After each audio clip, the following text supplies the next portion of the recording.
ಈ ವಿಡಿಯೋನ ಪೂರ್ತಿ ನೋಡಿ. ನಮ್ಮೂರಲ್ಲಿ ಇರೋರ್ಗೆ ಕೆಲ್ಸ ಇಲ್ಲ, ಇದೇ ಊರಲ್ಲಿ ಹುಟ್ಟಿ ಇದೇ ಊರಲ್ಲಿ ಬೆಳ್ದಿ ಓದಿ ಕೆಲ್ಸ ಇಲ್ದಿರ ಒದ್ದಾಡ್ತಾ ಇದಾರೆ. ಬೇರೆ ಊರವರು ನಮ್ಮೂರ್ನ ನಂಬ್ಕೊಂಡು ಅವ್ರ ಊರಲ್ಲಿ ಕೆಲ್ಸ ಇರಲ್ಲ, ದುಡಿಮೆ ಮಾಡಕ್ಕಾಗಲ್ಲ, ಊಟ ಇಲ್ಲ ಅಂತ ನಮ್ಮೂರ್ನ ನಂಬ್ಕೊಂಡು ಬರ್ತಾರೆ.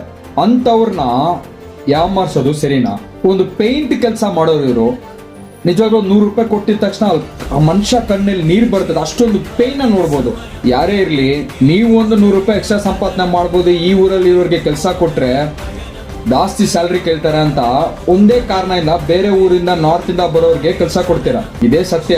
ಆದ್ರೆ ಅಂತವ್ರನ್ನ ನೀವು ಯಾಮಾರ್ಸಕ್ಕೆ ಹೆಂಗ್ ಸಾಧ್ಯ?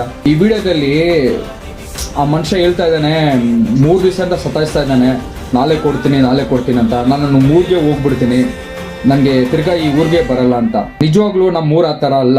ಎಷ್ಟೋ ಜನ ಇಲ್ಲಿ ಬಂದು ನಂಬಿಕೆಯಿಂದ ಬರ್ತಾರೆ. ನಮ್ಮೂರಲ್ಲಿ ಆಗಲ್ಲ, ನಾವು ಬೆಂಗಳೂರಿಗೆ ಹೋಗ್ಬಿಡೋಣ, ನಾವು ಕರ್ನಾಟಕ ಹೋಗೋಣ, ಅಲ್ಲಿ ಹೋಗಿದ್ರೆ ನಮ್ಮನ್ನ ಚೆನ್ನಾಗಿ ನೋಡ್ಕೊಂತಾರೆ, ನಾವು ಅಲ್ಲಿ ದುಡಿಮೆ ಮಾಡ್ಕೋಬಹುದು, ನಾವು ಸಂಪಾದನೆ ಮಾಡ್ಬೋದು, ಒಳ್ಳೆ ಊಟ ತಿನ್ಬೋದು, ನಾವು ನಮ್ಮ ಮನೆಯನ್ನ ಕಾಪಾಡ್ಕೋಬಹುದು ಅಂತ ನಂಬಿಕೆಯಿಂದ ನಮ್ಮ ಊರಿಗೆ ಬರ್ತಾರೆ. ಈ ವಿಡಿಯೋನ ಶೇರ್ ಮಾಡಿ, ಒಬ್ಬೊಬ್ಬರು ದಯವಿಟ್ಟು ಒಳ್ಳೆ ರೆಸ್ಪೆಕ್ಟ್ ಕೊಡೋಣ.